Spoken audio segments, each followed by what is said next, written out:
Hey everyone, my name is Jerry Malord and I'm a nuclear medicine technologist. So what does a nuclear medicine technologist does? When you think about nuclear medicine, you think about, when you think about nuclear, you think about explosions, you're thinking about things blowing up.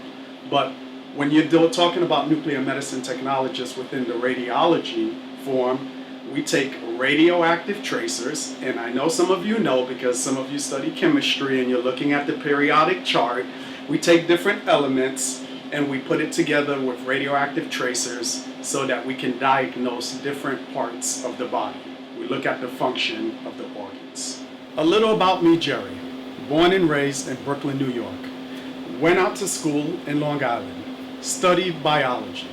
When I reached my third year, I was a junior, I did volunteer work in the hospital. In the hospital, it opened me up to a lot of different kind of fields, from management to radiology to surgery. While doing my volunteer work at the hospital, I fell across the nuclear medicine department, which is under the radiology. I walked in the room and said, guys, what do you do? When I hear nuclear, I see nuclear on the door. Is there anything blowing up in here? And they were like, no, we don't blow up things. We wish we could, but we don't. So I said, what do you guys do? And that's what they told me. They say they do nuclear medicine. They take radioactive tracers, which you guys know on the element chart, chemistry, and they mix it with various components and they inject it into the body so they can use it for diagnostic purposes using this gamma camera. I was like, wow, interesting. I knew where I wanted to be. I volunteered, did my hourly service in nuclear medicine, graduated from college, of course, and became a nuclear medicine technologist. That's how I got into nuclear medicine. So here I am today, a nuclear medicine technologist. My typical workday. Come in, I QC this baby right here. It's called the gamma camera. I have to make sure all the components are working before we use them on patients. Then we have something called the hot lab.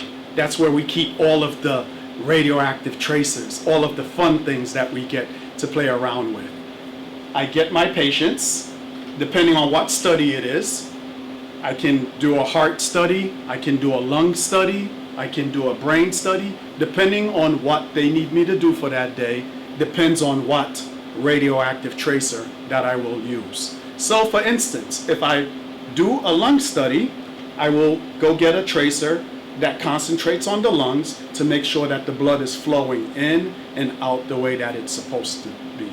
That test may take us anywhere from 15 to 20 minutes, and we send the results to the radiologist so he can then dictate it and give the results to the doctor. If you're thinking about the medical field and you're trying to decide what you want to do, radiology is definitely an interesting field. What would I do if I was in your position? I would definitely go to the hospital or volunteer if you can, find out what you would like to do within the radiology department, because there's X-ray, MRI, CT, ultrasound, there's nuclear medicine, cath lab. See what's interesting to you. See what opens up your eyes. Then you can make the best decision on what you would want to choose. So deciding what to do after you're done in high school, you can look at different radiology programs. Let's say you wanted to get into X-ray.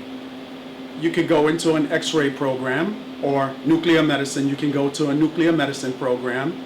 It'll take you anywhere from about 2 to 2.5 years to complete. You have to make sure that you have the requirements. What are the requirements? Sciences.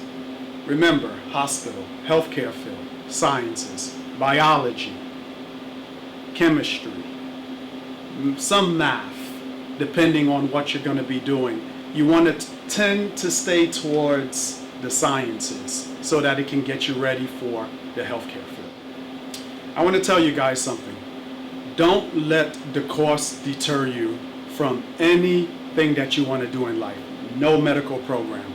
there's different kind of programs that can help you. There are scholarships, there are grants, there are different societies like the T. Leroy Jefferson Medical Society, a group of over 200 doctors that will help you get your accomplishments done. So based from my experience, there is nothing that will stop you from reaching your goal. There is always something out there that will help you. There's different departments, different societies that will be out there to help you. So remember, reach for the sky and jump into the medical field, especially nuclear medicine if you decide to.